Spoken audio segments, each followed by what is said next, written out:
The china shattered before Nora Quill's hands even finished trembling, and Mrs. Agatha Prewitt's voice cracked across the kitchen like a whip before the last shard settled on the floor. "That comes out of your debt, girl. Another $1, mark it down." Nora knelt to gather the pieces with fingers that had scrubbed floors since 5 that morning, and said nothing, because there was nothing to say that Mrs. Prewitt hadn't already decided against her. The debt was 6 years old and growing instead of shrinking, a sum her late father was said to have owed for grain that never arrived and a wagon that never existed. And Nora had been 13 when the woman first walked her out of the orphan asylum in Gilt Creek with a smile and a promise of honest work, and had not smiled at her since. She was 20 now. She had done the arithmetic more times than she could count, on scraps of paper she burned afterward so Mrs. Prewitt wouldn't find them, and the debt should have been paid twice over by her reckoning. But Mrs. Prewitt kept her own ledger, locked in the roll-top desk in the parlor, and added to it whenever the mood struck her a broken plate, a slow morning, a look Mrs. Prewitt didn't care for, until the number written there bore no more relation to truth than a fairy tale bore to history. There had been a time in the first year or two when Nora had asked to see the figures for herself, politely, the way an obedient girl was taught to ask for things. Mrs. Prewitt had laughed at her then, a short dry sound with no warmth in it at all, and told her that a child of 13 had no head for sums and would only muddle herself trying, and that she ought to be grateful for a roof and 3 meals rather than questioning the woman who provided them. Nora had believed her at 13. By 16 she had stopped believing her and started merely enduring her, because there was nowhere else in Gilt Creek for an orphan with no kin and no money to go, and Mrs. Prewitt knew that better than anyone, and used the knowing of it the way some women used a whip. The other girls who came through the house never stayed more than a season or two hired on, worked hard, and either married out or moved along to some other town before the debts could be invented against them. Nora had watched 3 of them go in her time there, had helped 2 of them pack, had stood at the gate waving until they were only dust on the road, and had gone back inside each time to a kitchen that felt a little colder and a little more like the only world she would ever know. She had stopped, somewhere in those years, letting herself imagine a life outside Mrs. Prewitt's fence, because imagining it only made the fence feel higher.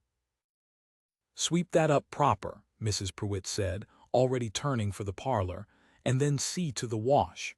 Mr. Fairchild is bringing his shirts round again, and I won't have him thinking I keep a slovenly house." Reuben Fairchild had been bringing his shirts round for 3 weeks now, ever since he'd taken work breaking horses on the spread outside town, and Nora had noticed, in the careful way a woman learns to notice things she has no right to want, that he always found some reason to linger in the yard while she hung the wash, and always touched his hat to her like she was somebody, which nobody in Gilt Creek had done in longer than she cared to remember. He came round that afternoon while she was pinning shirts to the line, and he stood at the fence rather than come through the gate, which she had learned by now meant he was minding her reputation more carefully than most men minded their own. "Miss Quill," he said it the way he always did, like her name was worth the trouble of saying properly, "you've got a bruise on your wrist there." She tugged her sleeve down before she'd thought better of doing it, which told him more than she meant to. "It's nothing, Mr. Fairchild. I dropped a kettle." "Did you?" He didn't call her a liar, but the flatness in his voice said he knew a lie when he heard one, and had heard a good many concerning this particular house. "Miss Quill, I've asked around some. Folks in town say you've worked 7 years for a debt that was never rightly proven in the first place. Say the only ledger anybody's ever seen is the one Mrs. Prewitt keeps locked in her own desk, and nobody but her has ever read a figure off it." Nora's hand stilled on the clothespin. "It isn't your concern, Mr. Fairchild." "No," he agreed, quiet, "but I mean to make it mine anyway if you'll allow it." She looked at him then, really looked, the way she rarely let herself look at any man, because wanting things in that house had only ever brought her grief, and saw a plain, sun-browned face, patient eyes, hands roughened from rope and rain, a man who owned little more than his horse and his good name, and seemed prepared to spend both on a woman he barely knew. "You can't buy me free if that's your thought," she said. "I won't have you thinking of me as a thing purchased, Mr. Fairchild, not even out of kindness. I've been treated as property near enough long as it is." Something in his face eased at that, as though her saying it plainly had told him exactly the kind of man he needed to be about this. "I don't mean to buy you, Miss Quill. I mean to pay off a debt, same as any honest transaction between Mrs. Prewitt and myself, and then walk you out that door a free woman who owes nothing to nobody. What you do after that is entirely your own choosing, and none of my business unless you make it so." It was the "unless you make it so" that undid her, small and careful as he said it, leaving the whole of her future in her own hands where it belonged. Reuben Fairchild had not planned on falling in love with an orphaned housemaid when he'd ridden into Gilt Creek looking for honest work, but he had also not planned on the particular fury that settled into his chest the first time he saw Mrs. Prewitt speak to Nora Quill as though she were something scraped off a boot heel. And love, he was discovering, had a way of arriving regardless of a man's plans. He spent the better part of 2 weeks doing what Nora would not let herself do, asking questions. He started at the feed store, where the owner remembered Nora's father fondly as a man who paid his accounts on time even in lean years, and had never once heard mention of any wagon gone missing or unpaid. He found the freight agent who swore no wagon of the kind Mrs. Prewitt claimed had ever been ordered by Nora's father. He found the bank clerk who remembered the elder Quill as an honest man, poor but square in his dealings, who had died owing nobody a cent that anyone could prove. He found, at last, an old clerk from the orphan asylum, retired now and glad of the company, who remembered Mrs. Prewitt arriving with cash in hand, and a story about a debt that the clerk had never once seen documented, only heard recited. "Struck me odd at the time," the old clerk admitted, rocking on his porch with a cup of coffee gone cold in his hands. "Mrs. Prewitt paid the asylum a fee to take the girl on as help, same as anybody does. Never heard tell of any debt owed by the family until well after the child was already gone to live with her. Always wondered on it, truth be told, but it weren't my place to interfere in another household's business, and I've regretted that particular silence more than once since." Reuben thanked him and rode back toward town with the old man's regret sitting heavy alongside his own resolve. He understood, turning it over in his mind the whole ride back, that plenty of good people in Gilt Creek had wondered the same thing over the years and let it lie, because it was easier to leave a respectable widow's household matters be than to ask hard questions of a woman who sat 3 pews up at church and served on the social committee. He did not intend to leave it be. He had broken enough half-wild horses to know that gentleness alone never won a fight against real cruelty. Sometimes a man had to plant his boots and pull hard on the rein. Armed with that, Reuben rode to the county recorder and confirmed there was no lien, no note, no filed claim of any kind against the name Quill in all the ledgers of the territory. Whatever debt Nora had been made to believe in for 7 years existed nowhere, but in Mrs. Agatha Prewitt's private book and her willingness to keep a frightened orphan believing it. He went to the house on a Sunday, when he knew Mrs. Prewitt would be dressed for church and disinclined to make a scene before the whole congregation saw her do it.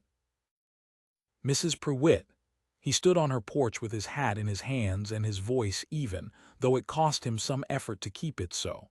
"I've come about Miss Quill's account." "That is a private household matter, Mr. Fairchild, and none of your concern."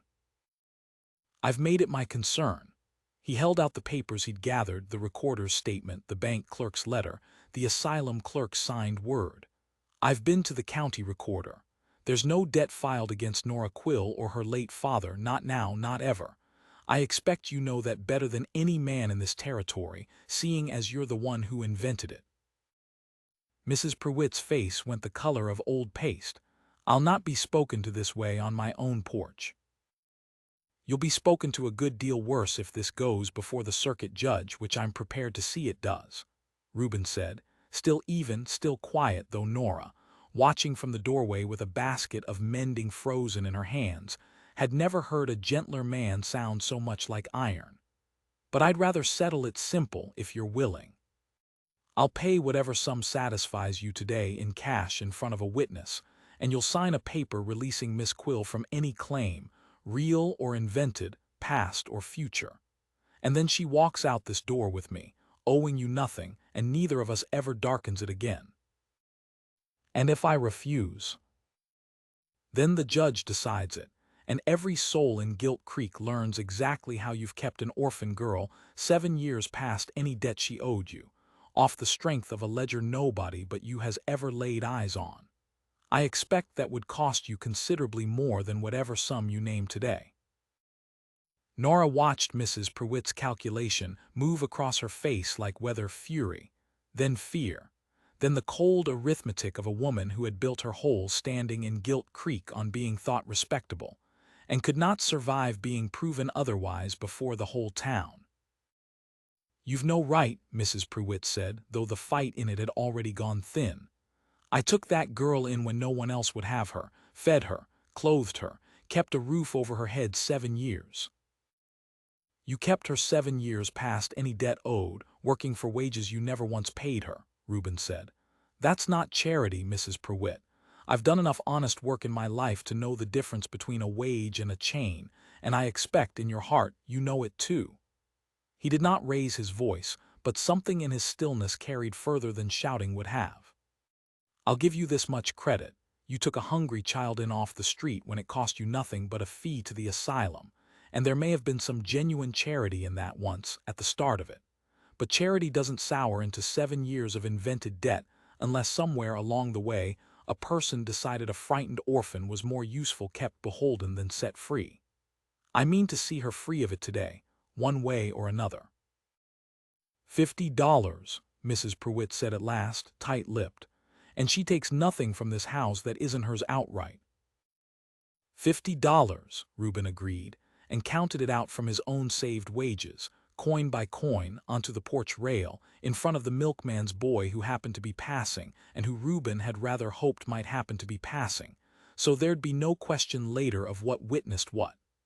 "And a paper signed this hour, or the offer's withdrawn and we go straight to the judge instead." Mrs. Prewitt signed it. Her hand shook doing it, whether from fury or from finally understanding she'd been caught.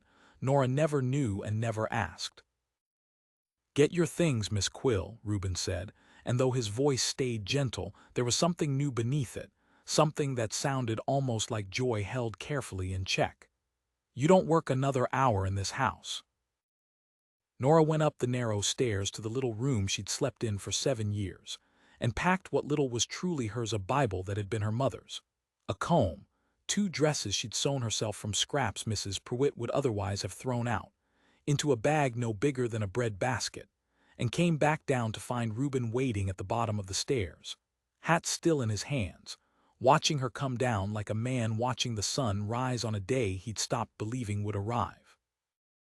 "You didn't have to spend your savings on me," she said, when they'd reached the front gate and the house stood behind them for what she understood, with a fierce and disbelieving joy, to be the very last time. $50 is a fortune to a man breaking horses for wages." "It wasn't spent on you," Reuben said. "It was spent to settle an account that never should have existed, same as I told her. What happens between us now, Miss Quill, that's a different ledger altogether, and I don't mean to keep any tally on it at all. I mean to just love you plain, if you'll let me, and let that be the whole of the accounting." Nora Quill stood at the gate of the only prison she'd ever known, free in a way she hadn't let herself imagine in 7 long years, and looked at the plain, patient, iron-gentle man who had walked into her cruel mistress's house and walked her straight back out the front door, owing nothing to anyone, least of all to him. "I'll let you," she said, and found, to her own surprise, that she was laughing through the tears standing in her eyes. "Though I expect I'll want a say in how the loving's done, same as I wanted a say in the leaving." "Wouldn't have it any other way," Reuben said, and offered her his arm, not his hand closed round hers, not a claim laid upon her, only an offer she was free to take or leave as she chose, and she took it, and walked beside him down the dusty road out of Gilt Creek, into a life that belonged, for the first time in longer than she could remember, entirely to her. They married that spring in the little chapel at the edge of town, and Nora wore a dress she'd sewn herself, from cloth she had bought with her own wages, freely earned, in a house where no one kept a secret ledger against her name. She stood at the altar and thought of the girl who had once believed 13 was too young to question a grown woman's arithmetic, and found she could finally forgive that girl for believing it, now that the true accounting had been set right at last. Reuben stood at the altar with his hat in his hands out of old habit, and when the preacher asked if he took this woman, he answered loud and sure, so that everyone in Gilt Creek, including the woman who used to hold Nora's whole life hostage to an invented debt, would hear exactly how a man ought to love a woman he had never once tried to own.